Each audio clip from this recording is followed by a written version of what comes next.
दर्शकगण, श्रोतागण, भाई और बहनों, मातृशक्ति को नमन के खास, विशेष, मनमोहक, अच्छा इंसान बनाने वाला, जागृति देने वाला, स्वस्थ समाज बनाने वाला, स्वस्थ विश्व बनाने वाला में आप सभी का हार्दिक स्वागत है, अभिनंदन है, सत्कार है। कार्यक्रम में प्रतिदिन ऐसे ऐसे नए विषय आपको परोसे जाते हैं जिससे हमें एक नई दिशा मिलती है, हमें जीवन जीने का ढंग मिलता है।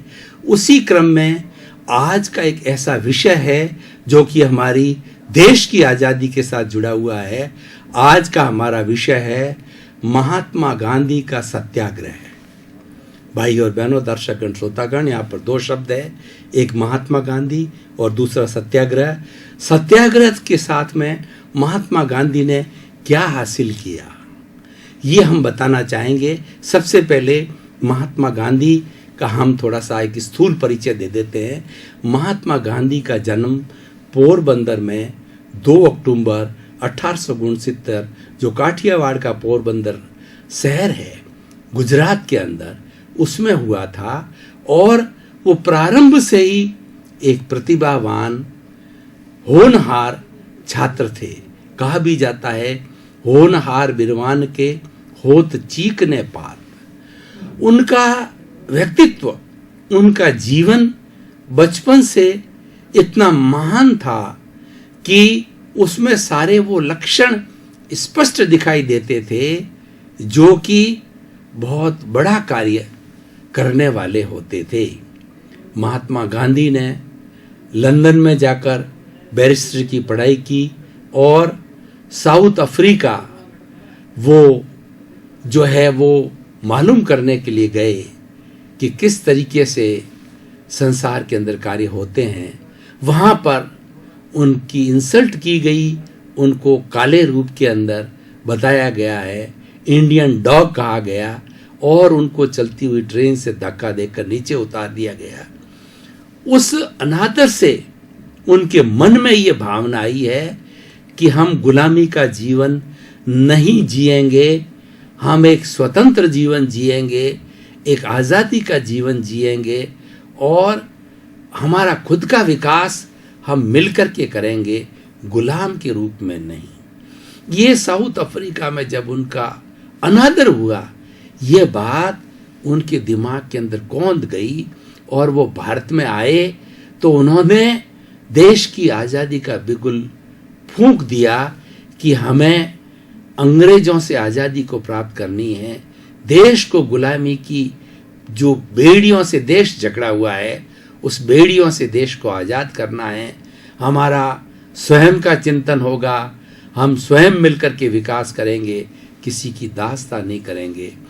तो इसके लिए उन्होंने क्या टूल अपनाया, क्या मेथोडोलॉजी अडॉप्ट की है, वह उन्होंने की सत्याग्रह की।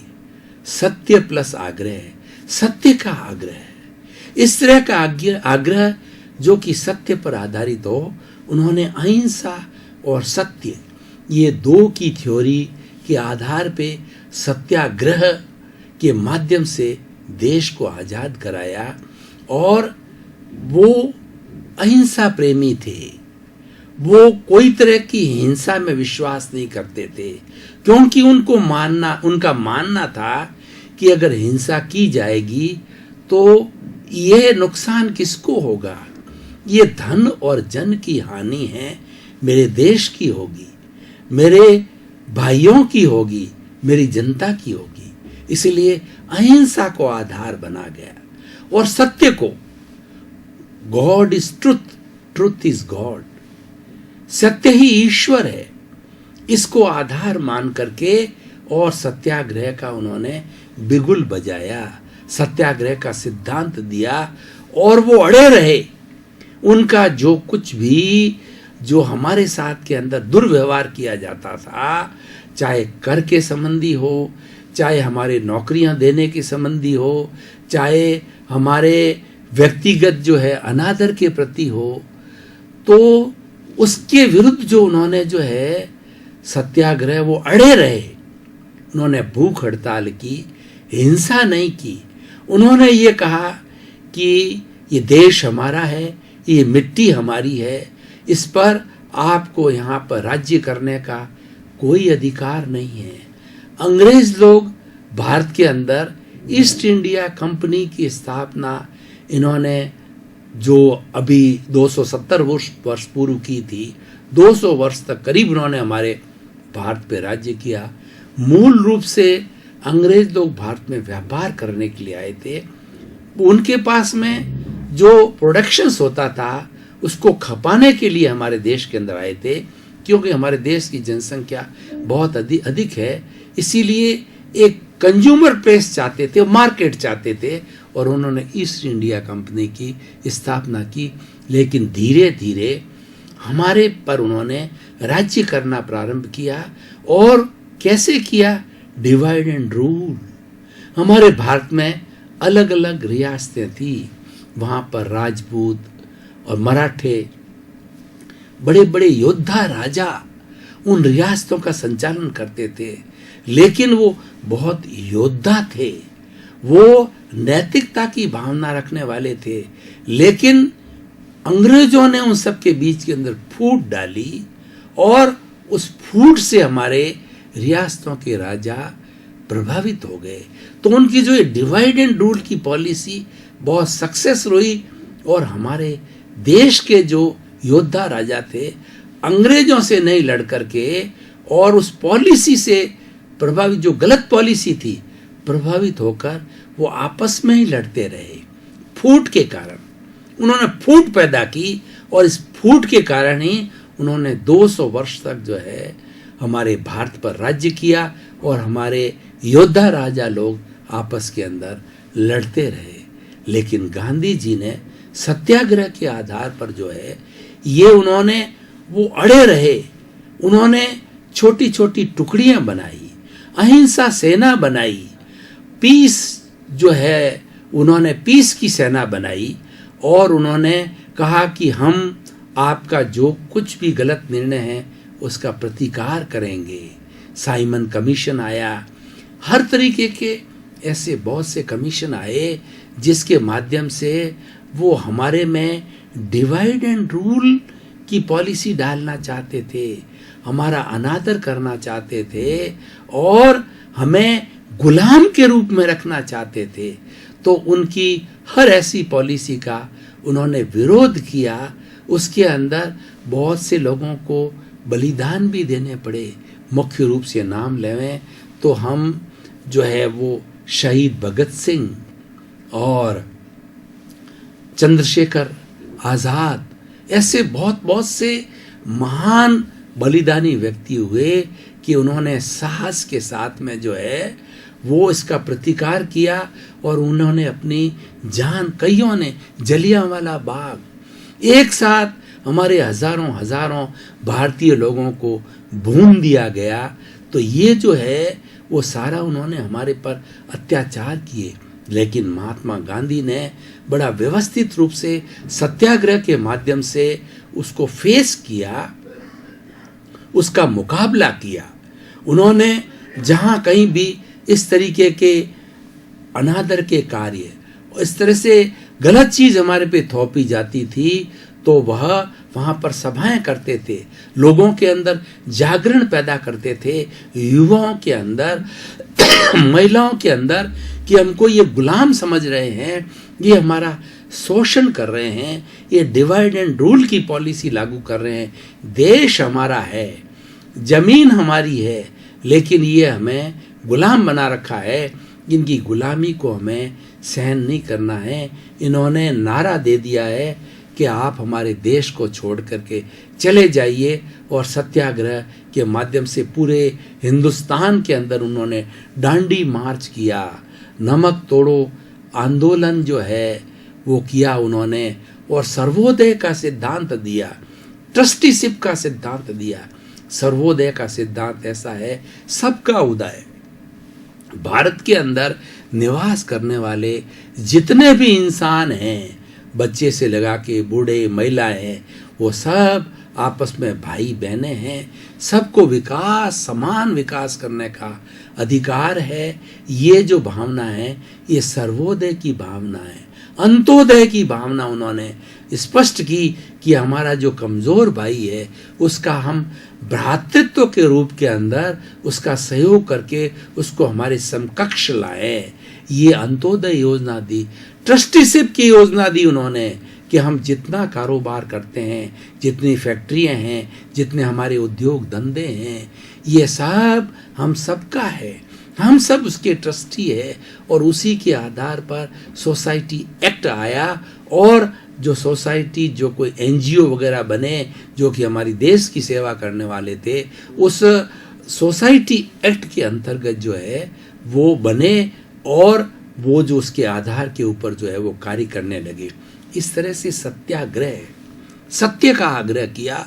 हिंसा से उनको सख्त नफरत थी और जहां कहीं भी उनको समाचार, कुछ हमारे यहाँ भारत के अंदर देश की आज़ादी के पूर्व दो तरह के दल थे, एक नरम दल और एक गरम दल। गरम दल के अंदर मुख्य रूप से नेताजी सुभाष चंद्र बोस, सरदार पटेल थे और नरम दल में नेहरू जी इत्यादि थे। जब गरम दल के लोग वो कहते, कभी भी थोड़ा उफान पे आ जाते, जोश के अंदर आ जाते, तो उससे थोड़ी बहुत हिंसा भी भड़क जाती। तो हिंसा जहाँ जहाँ भड़कती वो बापू उपवास करते, बापू अनशन करते और जब तक वो हिंसा शांत नहीं होती तब तक वो अनशन अपना नहीं तोड़ते। उन्होंने सत्याग्रह से माध्यम से भारतवासियों को संदेश दिया कि हम सत्य पर अटे रहे। हर सत्याग्रही जो है वो मरने के लिए तैयार रहे लेकिन अडिग रहे और सबका एक ही मिशन था कि देश को आज़ादी दिलाना। अंग्रेजों के लिए भारत छोड़ो अभियान उन्होंने चालू किया और वो एक संत का जीवन जीते थे। उनका जीवन बहुत सादगीपूर्ण था। उनका जीवन के लिए कहा जाता है simple living and high thinking. इतनी सादगीपूर्ण उनका खान पान, रहन सहन, लेकिन उनकी विचारधारा बहुत ही ऊंची थी। इसीलिए सत्याग्रह सफल रहा। सत्याग्रह एक ऐसा आइडियल जो है पूरे विश्व के लिए बना कि आज भी पूरा विश्व ये मानता है कि महात्मा गांधी का सत्याग्रह सफल है और सत्याग्रह का अगर हर देश पालन करे तो वो अपने गुलामी की बेड़ियों को तोड़ सकता। आजकल तो प्राय सब जगह जो है देश स्वतंत्र हो गए हैं, डेमोक्रेटिक हो गए हैं, लोकतंत्र हो गया है।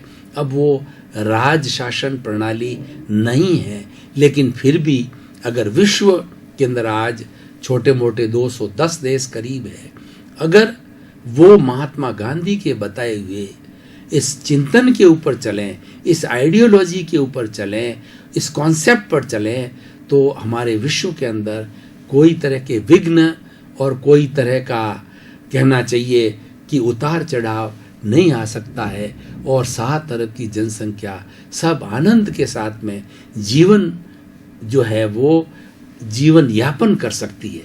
भाई और बहनों, दर्शकगण, श्रोतागण, अब मैं निष्कर्ष के तौर पर ये कहना चाहता हूँ कि आज हम कितने भाग्यशाली हैं कि पूरे विश्व ने भारत को पुनः धर्म गुरु देश के रूप के अंदर माना है और यूएनओ, यूनाइटेड नेशन ऑर्गेनाइजेशन, जो विश्व के समस्त देशों का एक समूह है, प्रतिनिधित्व करता है, उन्होंने महात्मा गांधी का जन्मदिन 2 अक्टूबर को अहिंसा दिवस के रूप के अंदर मान्य किया और ये कई वर्षों से जो है वह पूरे विश्व के अंदर अहिंसा दिवस के रूप के अंदर मनाया जाता है। ये ताकत कहाँ से आई?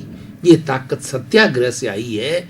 अगर व्यक्ति सत्य पर अडिग रहे, उसको कठिनाई बहुत आएगी। सत्यमेव जयते, विजय सत्य की होती है। जो सत्य पर आग्रह रहता है, आरूढ़ रहता है, वो एकदम दृढ़ रहता है, तो उसकी विजय अवश्य होती है। सत्य एक होता है, इसीलिए ट्रुथ इज गॉड कहा जाता है। गॉड इज ट्रुथ कहा जाता है। और झूठ होता है, उसके कई रास्ते होते हैं, उसके कई एंगल्स होते हैं, सत्य का कोई एंगल नहीं होता है। एक झूठ को छुपाने के लिए कई झूठ बोलने पड़ते हैं और उससे हमारा व्यक्तित्व का ह्रास होता है। जो व्यक्ति चरित्रवान बनना चाहता है, वो अगर सत्य को ईश्वर का रूप मानकर, कोई कहे कि मैं तो नास्तिक हूं, किसी ईश्वर में विश्वास नहीं करता, तो महात्मा गांधी का जो सत्याग्रह का सिद्धांत है, उसके आधार पर सत्य को आधार मान ले कि हमें हमेशा जीवन के अंदर सत्य का कार्य करूंगा, असत्य कभी नहीं करूंगा, सत्य के पक्ष में रहूंगा, तो हो सकता है कि उसको कठिनाई आ सकती है, लेकिन वह बहुत शांति को महसूस करेगा, सुकून महसूस करेगा और बड़ी आनंद की जीवन जिएगा। और उसकी प्रतिष्ठा जो है, एक माला में 108 मणके होते हैं। जो व्यक्ति सत्यवादी होता है, जो व्यक्ति ईमानदार होता है, वो अलग से चमकता हुआ मन का दिखाई देता है। उसकी चमक सब पूरे माला के 108 जो मणकों से अधिक चमकदार दिखाई देती है, क्योंकि ये शक्ति ईश्वर के रूप में है। और जो ईश्वर होता है वो शक्तिशाली होता है, वो महान होता है। तो इसीलिए सत्याग्रह को जीवन में धारण करने से व्यक्ति को भी लाभ होता है और समाज को भी लाभ होता है। अगर समाज सत्याग्रह के सिद्धांत को मानता है तो समाज में बुराइयां नहीं फैलेगी, क्योंकि उन बुराइयों की तरफ जो है अंगुली निर्देश किया जाएगा। सत्य का पालन करने वाले ऑटोमेटिकली अंगुली निर्देश करेंगे कि ये जो समाज के अंदर चल रहा है, कुरीतियों को देखिए, भ्रूण हत्या है, छोटे मोटे का भेदभाव है, हिंसा की बात है, आतंकवाद है, और जो हमारे समाज के अंदर हमारे विधवाओं का करने का, वृद्धों को जो है वो आदर न देने की बात है। इन सब चीजों के ऊपर जो है सत्याग्रह का सिद्धांत, सत्य पे चलने वाला इंसान, सत्य पर चलने वाला समाज जो है, इनको रोक पाएगा और हमारा एक स्वस्थ समाज की रचना होगी। पुनरुत्थान जो कार्यक्रम है, उसका उद्देश्य है सुधरे व्यक्ति, समाज व्यक्ति से, राष्ट्र स्वयं सुधरेगा। हम व्यक्ति को सुधारना चाहते हैं। एक व्यक्ति सुधरता है तो वो अपनी जीवन शैली से हजारों लोगों का सुधार करता है, हजारों से लाखों का सुधार होता है, लाखों से करोड़ों का सुधार होता है। और इससे पूरी 7 अरब की जनसंख्या के अंदर एक अवेयरनेस आती है और एक अच्छा वातावरण बनता है, एक स्वस्थ समाज बनता है। हम यही तो चाहते हैं कि हमारा समाज स्वस्थ बने। स्वस्थ का होता है, अर्थ होता है स्व में अवस्थित होना। स्व का मतलब आत्मा। जो व्यक्ति अपनी आत्मा में अवस्थित रहता है, वो कभी किसी का शोषण नहीं करेगा, वो कभी झूठ नहीं बोलेगा, वो सत्याग्रही होगा, वो सत्य को ईश्वर मानेगा, क्योंकि उसके लिए एक यार्ड स्टिक हो जाएगी कि what is truth that I will follow, what is lie I will never follow, I will never favor, and I will always favor who is on the way of the truth. सत्यवादी बनूंगा और सत्य के रास्ते पर चलने वालों का सहयोग करूंगा।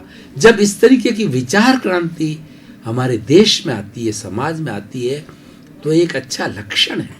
आज विचारों का बहुत प्रदूषण फैल रहा हमारे समाज के अंदर, इसीलिए हमारे समाज के सांस्कृतिक मूल्य हैं, हमारे जो आर्थिक मूल्य है, सांस्कृतिक मूल्य है, उसका अवमूल्यन हो रहा है, वो मूल्य गिर रहे हैं। उसकी अगर हम पुनर्प्रतिष्ठा करना चाहते हैं तो महात्मा गांधी का जो सत्याग्रह का सिद्धांत है हमारे लिए एक रोल मॉडल बन सकता है।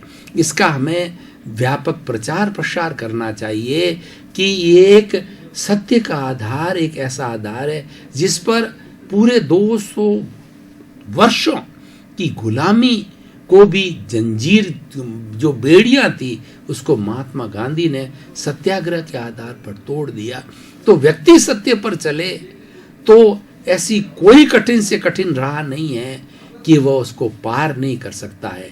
और सत्यवादी व्यक्ति होगा वो हमेशा भरोसेमंद होगा, उसको कोई विटनेस देने की जरूरत नहीं होगी कि मैं अच्छा व्यक्ति हूँगा, उसका चरित्र बोलेगा, वो जो बोलेगा उसकी बात का असर पड़ेगा।